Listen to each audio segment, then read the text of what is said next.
advance, and we're seeing the results of that. Okay, well, I got another question here. It's Ben Gawley, who is a volunteer for the Sheriff's Department, I believe. And I've known him for quite a few years. He seems like a real nice person.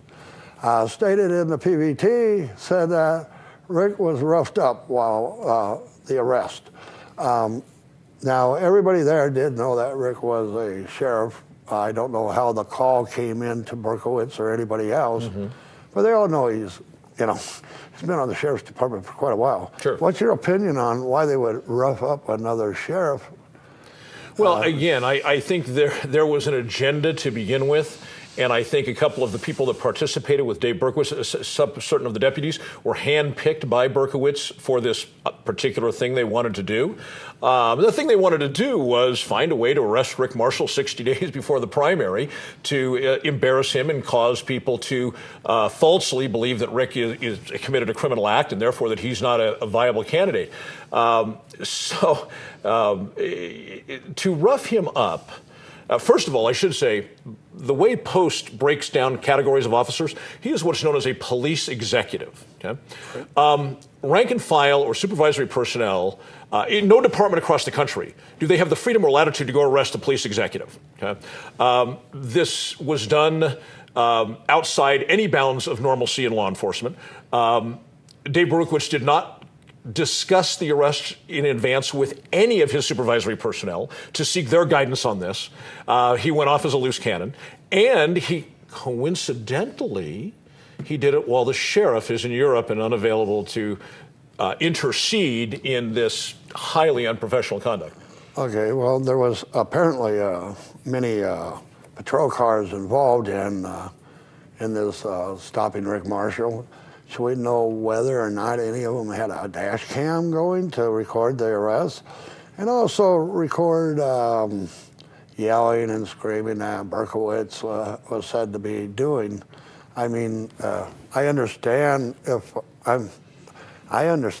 if I was an officer and I got a call that there was a crime being committed, even if it was larceny, but I believe that the people were armed.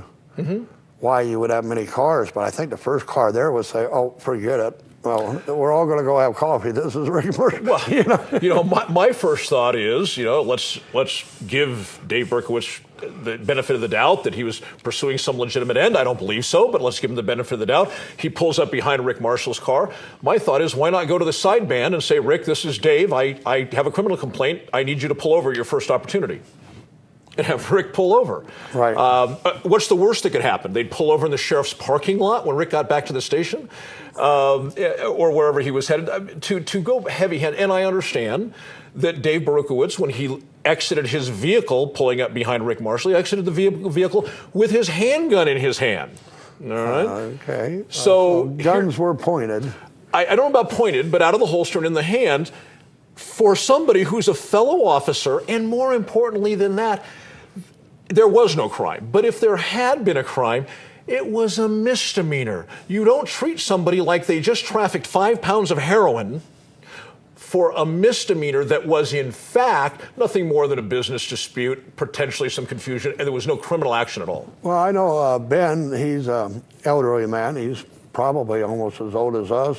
Yeah, he's a lovely, lovely man. Yeah, anyway, and he says that they had guns drawn, and he was actually in fear at the time why they were being arrested. Now, it's a misdemeanor charge, petty theft.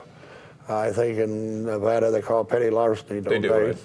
Yeah, petty theft from California. You and I come from a different community, right? We come from California, right. Yeah, both of us do. So it wasn't grand theft or grand larceny or anything like that. So what's your opinion that they may have? The dash cams should show if people were walking around with guns pointed at each other, right?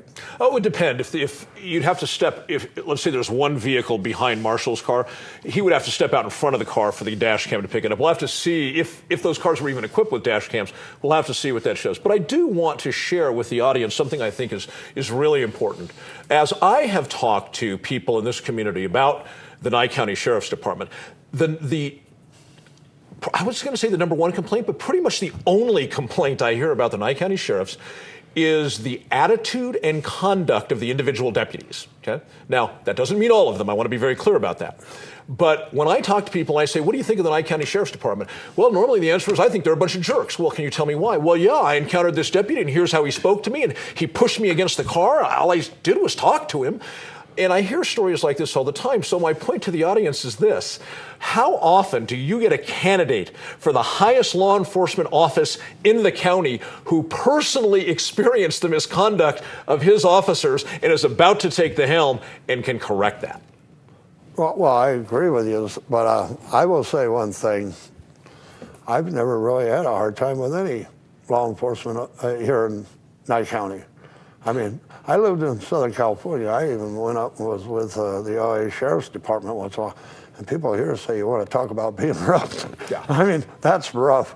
But anyway, we'll go on with this.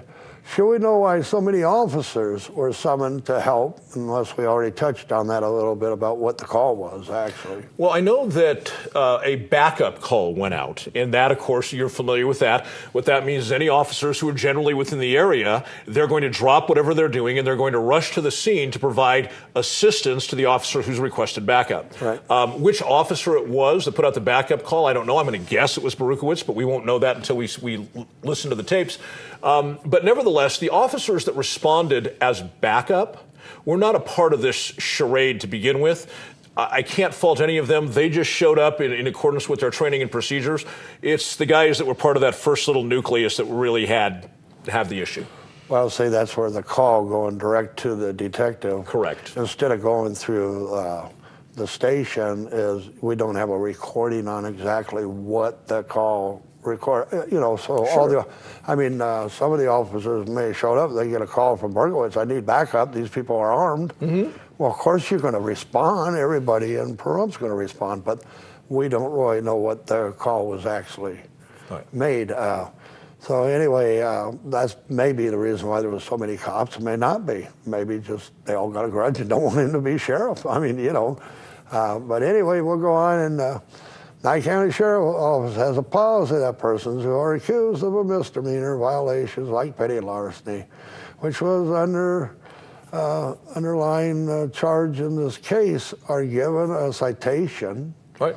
And they normally get OR'd, unless you have a past criminal record that they're looking for you for something. Well, that's sure. me in the past. But, well, here in Nye County, they call that the long form. And if they want to arrest you without taking you into physical custody, they'll do the long form. You get to go home and sleep in your own bed. You don't have to go down to jail and worry about being bailed out and all of that. Right. And the DA gets the long form. The DA then looks at the officer's report and the long form and determines what course of action, if any, they want to take. But more importantly than the fact that that's how something like this possibly would have been handled if it was an ordinary citizen, the fact that it was the second highest law enforcement official in Nye County, what should have happened under proper protocol, especially with Sheriff DeMayo out of the country, if Berukowitz felt that the second highest law enforcement official in this county had committed a crime, he should have contacted the state attorney general's office, or he should have contacted the Clark County sheriffs and said, there's a conflict. I vehemently oppose this man being sheriff. I've been very vocal with that. And now there's this misdemeanor that I believe has been committed, but there seems to be a conflict of interest. I need you to investigate this to see if there's an arrest. Obvious conflict of interest. You run around for months telling everybody how much you dislike the man and don't want him to be sheriff. And then 60 days before the primary, you arrest him for something which isn't even cognizable as a crime. Obviously, there's some procedural issues there. Well, once the DA receives the arrest report, that office has indicated that it may refer the case to the Attorney General for review. What's your opinion on that? What would happen with the case? Should it? I'm going to guess the case is not going up to the Attorney General as far as Rick Marshall taking the signs down. That's not the kind of thing that would need to be referred to the Attorney General. I imagine the reason the case is being referred to the Attorney General's office is to look at Dave Berukowitz's actions, that they were so far out of procedure and so far out of normal protocol for this sort of conduct. That's what I would imagine. Okay, what should the DA or the Attorney General or the public know whether or not the officers who were involved in the Rick Marshall arrest case had any personal involvement or association to Stephen Lee, or that anybody but Rick's Facebook page run by Stephen Lee? I mean, is that of interest, do you believe? Or? Yes. I mean, you have Stephen Lee, who was the complainant, and not the complainant in the normal manner, go down to the counter and make a complaint or call 911, well, with this manner where he went behind all of that process and contacted Dave Berukowitz personally, who also is adamant that Rick Marshall should not be sheriff. So there seems to be a connection in their motivations. And I think any rational person who looks at this situation would say that it is, at best, tainted heavily with a suspicion of some sort of political agenda rather than any legitimate beef or violation of law. Well, then that leads us up to a question I have here of if any of the officers who were involved in the Rick Marshall arrest ever contributed any photos to that Facebook page or gave information to them or helped with creating the videos or anything like, you know, this vote for anybody but Rick. Should they have recused themselves from this arrest? Apparently it's a theft of, you know, and that anybody but Rick signs. Should they have referred to some neutral officer or whatever? I mean, to me, this is a very hard question because if you were called to back somebody up and you're running for sheriff and I'm running for sheriff and somebody calls you to back up and it's me they're after, you don't know until you get there. I mean... well, now we're getting into motivations and what's in people's hearts and minds. Right. And I don't really know what people like Stephen Lee and Dave Berukowitz think or what motivates them, because the people that I call my friends all have character and integrity. So I don't know how these other type of people think and act. But I can say, if I may share an example of the lies that they tell. Anybody but Rick Marshall made a videotape concerning Rick Marshall, and I'm not going to go through every single lie that it contained, but one of them was so blatant I looked at it and I was stunned. And in it says Rick Marshall practiced nepotism by promoting Mike Horn to sergeant, who was his son-in-law. Okay? Right. The reality is, first of all, no one man promotes anybody to sergeant. They have to take a written test, and they have to go before an oral board and so forth. So to claim that Rick Marshall promoted him is errant to begin with. Second of all, at the time that Mike Horn was promoted to sergeant, it was going to be another 2 years till he even met Rick Marshall's daughter. Right. So how can it be nepotism to promote a man who has not even yet met your family? Okay? And when I called them on that on the Anyone But Rick Marshall Facebook page, when I called them on that and said, where is your apology for this obvious blatant lie? They took my comments down and said that people who disagree with them are not welcome to post on the page anymore. Well, a lot of that's got to do with the political season. I've been involved in the politics and that, and people just make up stories out of nowhere about people. And, sure. And as long as they say, I believe so, I mean, you know, right. There's nothing you can really do about it. But lies are different. But the appropriate thing for somebody to do if they're involved in politics is, how would you, working in the same department, separate this? I mean, good point. Yes, and that's again, that comes down to the kind of man who's wearing the uniform. Right. And I think we can see, the audience can see for itself.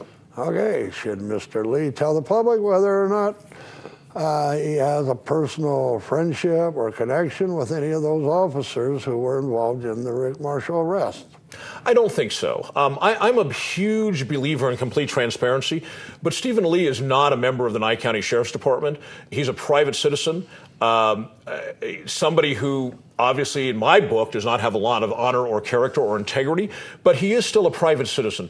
Where the transparency needs to happen for the community, in my opinion, is it needs to be complete transparency. The agency, especially when Tony gets back from Europe, the agency needs to make this whole, put everything on the table, every radio communication, every telephone call, every text message, put it on the table openly so that everybody can see what really happened. Okay, I got a kind of a tricky one here.